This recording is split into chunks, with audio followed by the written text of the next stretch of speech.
Hi, hello everyone. My name is Mohammed Johan and I am here to present today key aspects of successful international negotiation. So, what is negotiation? Firstly, we will talk about negotiation is a process between two parties or more than two parties to resolve the conflict through talk. So, negotiation aims to bring different parties on a point of agreement, basically. So, if we come to international negotiation, there is a few studies have been done on international negotiation. There has been significantly less political science study on international negotiation than on other parts of international, like war, international relations, institution. Despite the fact that this is one of the most widespread process in world politics. When parties negotiate, they try to reach an agreement result while each party tries to make that result as good as possible for their own according to their own goal point of view. Some actors' goals may be make the outcome as excellent as possible for their own community, for their own culture, and for the shared institution. For example, Jeng et al. Says agreements might be stated clearly or obliquely. In any international negotiation, there must be a diverged viewpoints for both parties. According to the negotiation mafia, when parties meet a mutual gain agreement during a negotiation, it's a success for both parties. However, when such an agreement is reached, negotiation is more successful because it exhausts the potential of increasing the profits for both of the parties involved or more than two parties involved in the process of negotiation. So, efficient negotiation. Negotiation is more effective when it's efficient and efficiently done. So, so, so long as conditions acceptable to both sides can be established, even parties engaged in war have the opportunity to benefit mutually from peace rather than enduring the expensive of on and outgoing conflict. For example, we'll take an example, we'll discuss two countries. For example, after partition in 1947, in let's take India and Pakistan. So they are still have a conflict between, and that is destroying their trade and everything, the relationship between two countries because of the conflict of the Kashmir issue. And they still don't come to negotiation and discuss and resolve through a negotiation. Why? Because both countries will take on their egos and they don't want to discuss because both think if we discuss we might lose that Kashmir. So that's the thing. So that's the if they didn't come to the negotiation, I don't think so in near future there is like any outcome of that issue. So purpose of negotiation, as I discussed earlier, the issue between Kashmir or issue of Kashmir between India and Pakistan. So there must be a purpose for that negotiation. They need it, but we are not doing so. Still, conflict is going, and it sometimes like it already happened two times a war, and that's how things is without negotiation or without coming to a negotiation. So, purpose is one aspect of the effective negotiation. The art of negotiation basically is well known and widely used in range of contexts. It is a technique to resolve disagreements without a fighting. So, a way to reach consensus, the decision makers have diverged viewpoints or way to meet your goals, although others have different goals. So, to put it another way, negotiation is a strategy for resolving difference of opinion and achieving these separate goals. So to avoid conflict, people can either yell at each other or ignore one another, which is counterproductive. In negotiation, the goal is to come to compromise. Goals and objectives should be clearly outlined as well.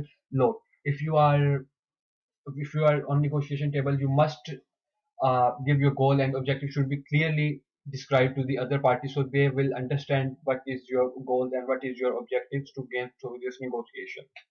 So parties involved must be aware of the purpose of negotiation. Parties involved must be ready to compromise to attain the desired goal. So compromise, as I was discussing in negotiation, the goal is to come to compromise. When both parties come to an agreement, a disagreement is resolved and a joint decision is taken according to Goritz et al.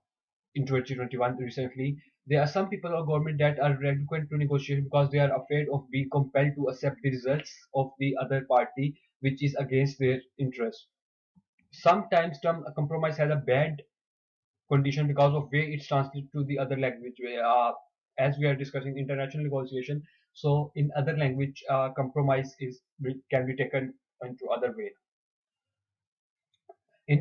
Nevertheless, in an international negotiation, the phrase means to compromise your immediate aspirations in order to accommodate the interest of other parties to the amount necessary to have them agree to a result that you see as an improvement. In this sense, reaching a compromise benefit both parties. You like if I am discussing this will definitely benefit me and the other party I am negotiating with.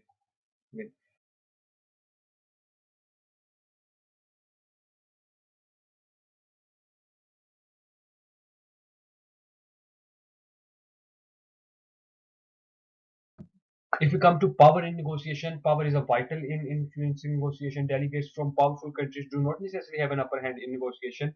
So the general public, like us, have a conception that most powerful countries, countries with the most power, have an upper hand on negotiation as they can impose their goals or objectives to the other party, which is not a case in every negotiation process. To think that government lose some of their actual authority when their delegates walk inside a conference room would be stupid. Uh, Delegates walk inside a conference room would be stupid of to think that large countries have a government that can adequately brief and staff their delegations with qualified personnel. They have the ability to send a large delegation, and on the other hand, smaller nations or underdeveloped nations can brief and represent their delegates successful as well. Finally, the delegation's national power has no bearing of any other issues raised. In a nutshell, the balance of a conference room matters. It does matter, but it does not tell the full picture that they are going to lose because they are underdeveloped countries or less power or with the most power gonna win. That's not the case in full picture. Weaker governments also have a high.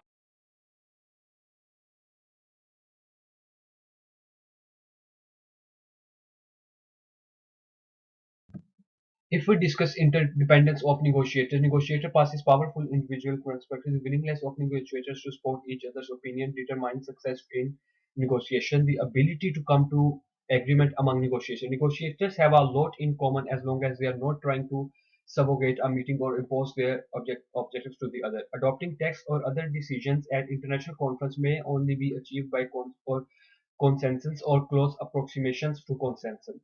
If the meeting fails to come to an agreement, no result will be obtained. The conclusion means that each delegate is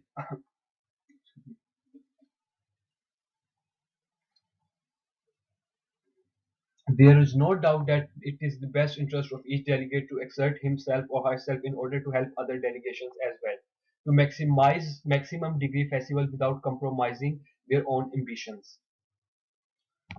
If both parties lose sight of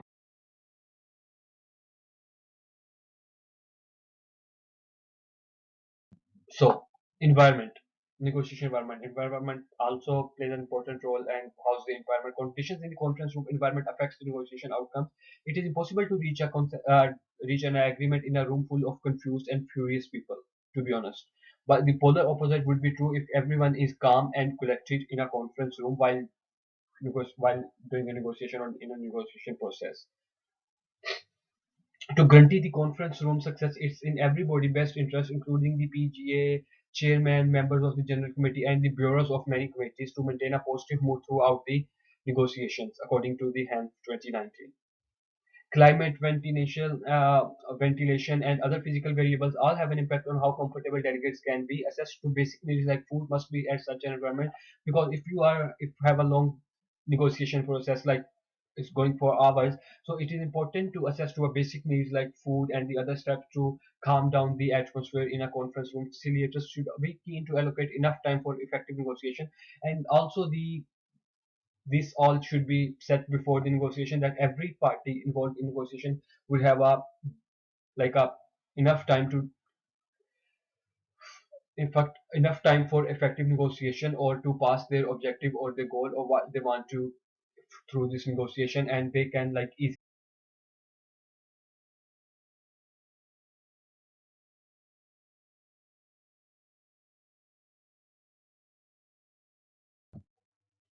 So, conclusion. In conclusion, international negotiations still serve a vital purpose in our current world, particularly in global relations and diplomacy. Negotiation results in positive outcomes for all parties involved if they follow their successful negotiation process, which also include environment, power. We keep in mind the rules of international negotiation, and like that's the process involves a joint effort by the involved parties. Definitely, if you want to get a result or to reach an agreement, both parties will have to play a vital role. They have to understand the objectives of the other, and one have to understand the objectives of the other.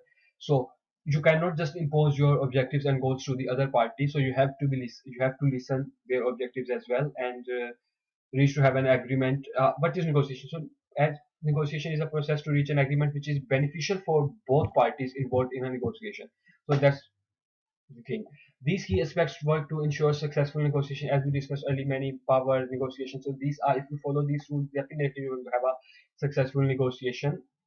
Like as I discussed the example of India, Kashmir, there is also some examples between China, America, and the other parts. Like they have some conflicts and they resolve through negotiation. So negotiations in international negotiation can also be successful a lot of times if you understand the objectives and goals of the others, and if you really want to stop the conflict between you. The adherence of these factors will result in effective international negotiation. That's right. So as such, there is no need to continue to use strategies in conflict resolutions and other relevant fields in seeking approaches to set conflict. The effectiveness of this negotiation is dependent on the fulfillment. I'm repeating, fulfillment of the key aspects highlighted in the exposure during this presentation. The adherence of these recommendations will lead to an effective negotiation. So here it is, international negotiation. We've discussed process, power, environment, purpose, then at the end conclusion.